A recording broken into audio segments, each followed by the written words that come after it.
Creed en sus profetas. Miércoles 1 de septiembre 2021. Romanos 9. Israel en el plan de Dios. Digo la verdad en Cristo, no miento.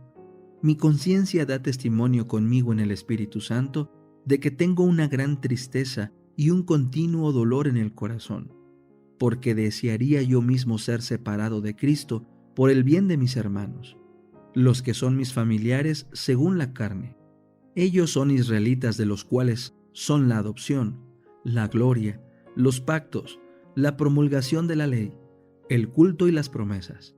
De ellos son los patriarcas, y de ellos según la carne proviene el Cristo, quien es Dios sobre todas las cosas, bendito por los siglos. Amén. No es que haya fallado la palabra de Dios, porque no todos los nacidos de Israel son de Israel, ni por ser descendientes de Abraham son todos hijos suyos, sino que en Isaac será llamada tu descendencia. Esto quiere decir que no son los hijos de la carne los que son hijos de Dios. Más bien, los hijos de la promesa son contados como descendencia, porque la palabra de la promesa es esta: por este tiempo vendré y Sara tendrá un hijo.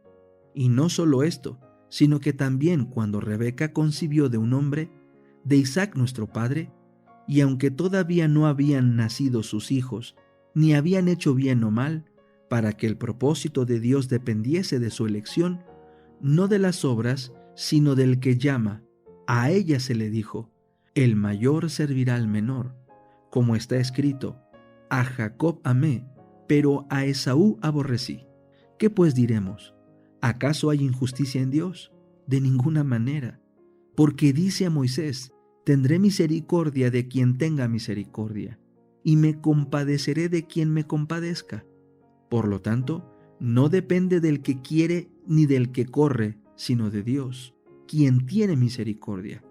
Porque la Escritura dice al Faraón: para esto mismo te levanté, para mostrar en ti mi poder, y para que mi nombre sea proclamado por toda la tierra. De manera que de quien quiere tiene misericordia, pero a quien quiere endurece. La misericordia y la ira de Dios. Luego me dirás: ¿por qué todavía inculpa? Porque ¿quién ha resistido a su voluntad? Antes que nada, oh hombre, ¿quién eres tú para que contradigas a Dios?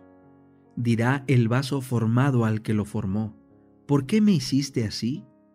¿O no tiene autoridad el alfarero sobre el barro para hacer de la misma masa un vaso para uso honroso y otro para uso común? ¿Y qué hay si Dios, queriendo mostrar su ira y dar a conocer su poder, soportó con mucha paciencia los vasos de ira que han sido preparados para destrucción? ¿Y qué hay si Él hizo esto para dar a conocer las riquezas de su gloria sobre los vasos de misericordia que había preparado de antemano para gloria, a los cuales también ha llamado, esto es a nosotros, no solo de entre los judíos, sino también de entre los gentiles? Como también en Oseas dice: al que no era mi pueblo llamaré pueblo mío, y a la no amada, amada. Y será que en el lugar donde se les dijo: ustedes no son mi pueblo, allí serán llamados hijos del Dios viviente. También Isaías proclama con respecto a Israel: aunque el número de los hijos de Israel sea como la arena del mar, el remanente será salvo. Porque el Señor ejecutará su palabra pronto y con vigor sobre la tierra. Y como dijo antes Isaías: si el Señor de los ejércitos no nos hubiera dejado descendencia, habríamos llegado a ser como Sodoma, y seríamos semejantes a Gomorra. Israel y la salvación. ¿Qué pues diremos? ¿Que los gentiles, quienes no iban tras la justicia, alcanzaron la justicia? Es decir, la justicia que procede de la fe, mientras que Israel, que iba tras la ley de justicia, no alcanzó la ley. ¿Por qué? Porque no era por fe, sino por obras. Tropezaron en la piedra de tropiezo, como está escrito: he aquí pongo en Sión una piedra de tropiezo y una roca de escándalo, y aquel que cree en él no será avergonzado. La oración, capítulo 22, la oración por los enfermos. Nos hemos unido en ferviente oración en derredor del lecho de hombres y mujeres y niños enfermos, y hemos sentido que nos fueron devueltos de entre los muertos en respuesta a nuestras fervorosas oraciones. En esas oraciones nos parecía que debiéramos ser positivos, y que si ejercíamos fe, no podíamos pedir otra cosa que la vida. No nos atrevíamos a pedir si esto ha de glorificar a Dios, temiendo que sería admitir una sombra de duda. Hemos observado ansiosamente a los que nos fueron devueltos, por así decirlo, de entre los muertos. Hemos visto algunos de estos, especialmente jóvenes, que recobraron la salud. Se olvidaron luego de Dios, se entregaron a una vida disoluta, ocasionaron así pesar y angustia a sus padres y a sus amigos, y avergonzaron a quienes temían orar por ellos.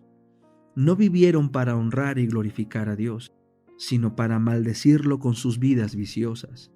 Ya no trazamos directivas, ni procuramos hacer que el Señor cumpla nuestros deseos. Si la vida de los enfermos puede glorificarlo, oramos que vivan, pero no que se haga como nosotros queremos, sino como Él quiere. Nuestra fe puede ser muy firme e implícita si rendimos nuestro deseo al Dios omnisapiente, y sin ansiedad febril. Con perfecta confianza se lo consagramos todo a Él. Tenemos la promesa. Sabemos que Él nos oye si pedimos de acuerdo con su voluntad. La respuesta a las oraciones por los enfermos. Ningún poder humano puede sanar al enfermo, pero por medio de la oración de fe, el poderoso sanador ha cumplido su promesa en favor de los que han invocado su nombre. Hagamos la misma obra que hicieron los apóstoles de Cristo. Ofrezcamos oraciones por los enfermos, pues hay muchos que no pueden tener las ventajas de nuestros sanatorios. El Señor quitará enfermedades en respuesta a la oración. Fe perseverante al orar por los enfermos. Cuando se ora por los enfermos, es indispensable tener fe, porque eso concuerda con la palabra de Dios. La oración eficaz del justo puede mucho, Santiago 5:16. De manera que no podemos descartar la necesidad de orar por los enfermos, y debiéramos sentirnos muy entristecidos si no tuviéramos el privilegio de aproximarnos a Dios, de presentarle nuestras debilidades y dolencias, de comunicar todas estas cosas a un Salvador compasivo, creyendo que escucha nuestras peticiones. En algunos casos las respuestas a nuestras oraciones vienen de inmediato, pero otras veces tenemos que esperar pacientemente y continuar rogando por las cosas que necesitamos. Aquí se aplica como ilustración el caso del solicitante importuno que buscaba pan. ¿Quién de vosotros que tenga un amigo va a él a medianoche y le dice: «Amigo, préstame 3 panes»?